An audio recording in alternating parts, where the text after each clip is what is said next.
Swimming तो पहले से ही जानता था, लेकिन எனக்கு ஏற்கனவே ये होने के बाद में நீச்சல் फर्स्ट टाइम தெரியும்.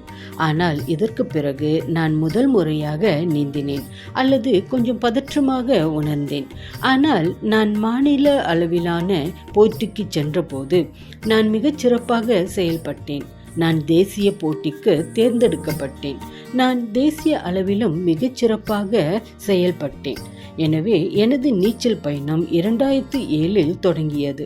சிறிது நேரத்திற்கு முன்பு நீங்கள் என்னிடம் சொன்னது போல நான் மாநில, தேசிய மற்றும் சர்வதேச அளவில் 100க்கும் மேற்பட்ட பதக்கங்களை வென்றிருக்கிறேன்.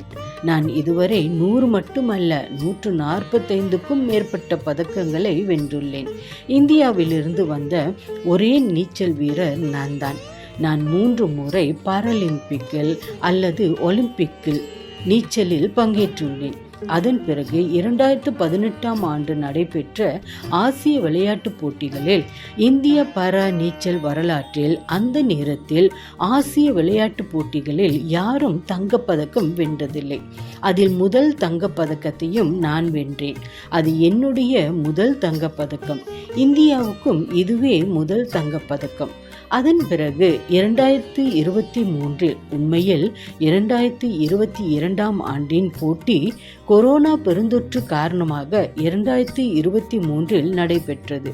எனவே அதில் கூட ஏபிள் அண்ட் டிஃப்ரெண்ட்லி, ஏபிள் என்றால் பாரா, நாங்கள் 43 நீச்சல் வீரர்கள். அவர்களில் நான் ஒருவன் மட்டுமே அந்த போட்டியில் நீச்சலில் எனக்கு தங்கப்பதக்கம் கிடைத்தது. சரி, அதோடு சேர்த்து 2018 மகாராஷ்டிராவின் மிகப்பெரிய விளையாட்டு விருது சிவ சத்ரபதி விருது, பின்னர் மிகப்பெரிய மத்திய விளையாட்டு விருதுகளில் ஒன்றான அர்ஜுன் விருது 2020 எனக்கும் அது கிடைத்தது. எனவே நான் சொல்ல வருவது என்னவென்றால், நான் எனது சாதனைகளை பற்றி பேசுகிறேன். ஏனென்றால் இந்த கைகள் இல்லாமல் இது போன்ற குறைபாடுகள், சவால்கள் இருந்தாலும் என்னால் இதை சாதிக்க முடிந்தால் உங்களிடம் என்ன இல்லை? உங்களிடம் நிறைய விஷயங்கள் உள்ளன. உங்களிடம் எல்லாம் இருக்கிறது. எனவே நீங்கள் என்ன செய்ய முடியும் என்று யோசித்து அதற்கேற்ப வேலை செய்யுங்கள். எனவே உங்களிடம் இல்லாததை நினைக்காதீர்கள். உங்களிடம் உள்ளதை பற்றி யோசித்து அதில் வேலை செய்யுங்கள்.